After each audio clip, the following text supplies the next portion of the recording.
অন্যান্য সবার কাছে ঈদের দিনটা কেমন আমি জানি না, বাট আমার কাছে ঈদের দিনটা একদমই স্পেশাল না। সো গাইস, গুড মর্নিং, সবাইকে সালাম আদাব নমস্কার। কেমন আছেন আপনারা সবাই? আশা করি সবাই ভালো আছেন, আমি অনেক ভালো আছি। সো গাইস, অনেক দিন পর একটা নতুন ভিডিও নিয়ে চলে আসছি। তো আজকে হচ্ছে ঈদের দ্বিতীয় দিন। ঈদের দিন আসলে আমি খুব একটা বেশি কিছু শ্যুট করি নাই। বললাম না, ঈদের দিনটা আমার কাছে খুব একটা বেশি স্পেশাল না, অন্যান্য সব দিনের মতোই একদমই নর্মাল। তো যাই হোক, এখানে আমি হালিম রান্না করব। হালিমের রান্না করার জন্য আমি এখানে গরম পানি নিয়ে নিয়েছি। তো হালিম মিক্সের এই প্যাকেটে দুটো প্যাকেট থাকে, একটা হচ্ছে চাল ডালের যে মিশ্রণ সেটা, আর একটাতে হচ্ছে মশলা। সো গাইস, আমি এখানে ডালের মিশ্রণটা ঢেলে দিছি। এটা আমি 15 থেকে 20 মিনিট এভাবে ভিজিয়ে রাখবো।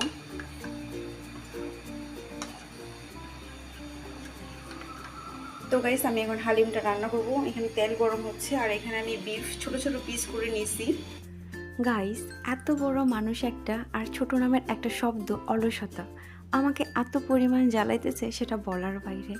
সে আমার পিছুই ছাড়ছে না। আমি যতই চেষ্টা করি অলসতাকে আমি পিছু ফেলে দিব, কিন্তু না, সে আমার পিছুই ছাড়ছে না। আমার মনে হয় অলসতা আমার উপরে ক্রাশ খেয়েছে।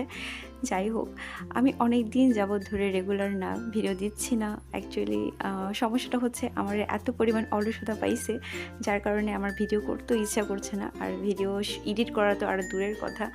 তো এই নিয়ে চলছে আর কি আমার এখন বর্তমান লাইফটা। অ্যাকচুয়ালি গাইস, প্রত্যেকটা মানুষ কখনো 100% পারফেক্ট হয় না, তার মধ্যে কিছু না কিছু কমতি ঠিকই থাকে। তো আমার মধ্যে এই একটা কমতি মানে খুব বেশি আছে, সেটা হচ্ছে খুব বেশি অলস। আমি অলসতার জন্য আমি আমার লাইফের অনেক কিছু হারাইছি, আর এখনও হারাচ্ছি। জানি না এভাবে আর কতদিন চলবে। তো যাই হোক, আপনাদের সাথে বক বক করতে করতে আমি হালিম রান্না ডান হয়ে যাচ্ছে। এখানে আমি বিফটাকে ভালো করে কষিয়ে নিয়েছি। এখন এটাকে সেদ্ধ করার জন্য পরিমাণ মতো পানি দিয়ে নিছি। তো গাইস, এখানে আমার হালিমের জন্য মাংসটা সেদ্ধ হয়ে গেছে। এখন আমি যে ডালটা ভিজাই রাখছি ওটা আমি এখন এখানে দিয়ে দিব।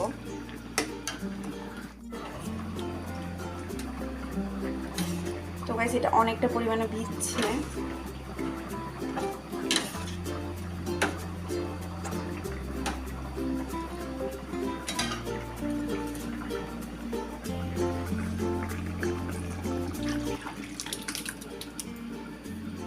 তো এখানে যতক্ষণ না চাল ডালটা সেদ্ধ হয় ততক্ষণ এটাকে ফুটতে দিব।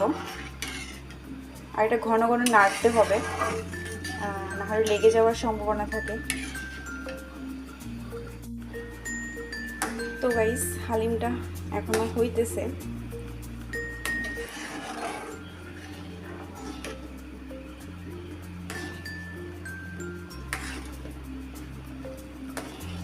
আর এই পাশে হইতেছে চিকেন, এই পাশে হইতেছে হালিম।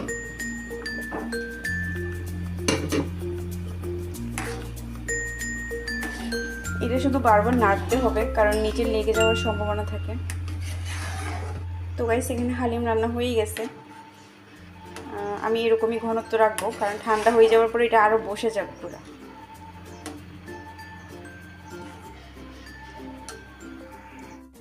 সো গাইস, আমার হালিম রেডি। এরকমই ঘনত্ব হয়েছে। তো এখানে লেবু, তারপর হচ্ছে আদা কুচি, কাঁচামরিচ কুচি, এগুলো সব দেওয়া যায়। তো আমি শুধু শসা দিয়ে খাবো। সো গাইস, আজকের ভিডিওটা আমি এখানেই শেষ করব। তো আমার ভিডিও যদি আপনাদের কাছে ভালো লেগে থাকে তাহলে প্লিজ আমার চ্যানেলটিকে সাবস্ক্রাইব করে পাশে থাকবেন। অবশ্যই লাইক করতে ভুলবেন না। লাইক করলে আমি আরও ভিডিও বানাতে মোটিভেট হই। তো সবাই ভালো থাকবেন। ধন্যবাদ সবাইকে।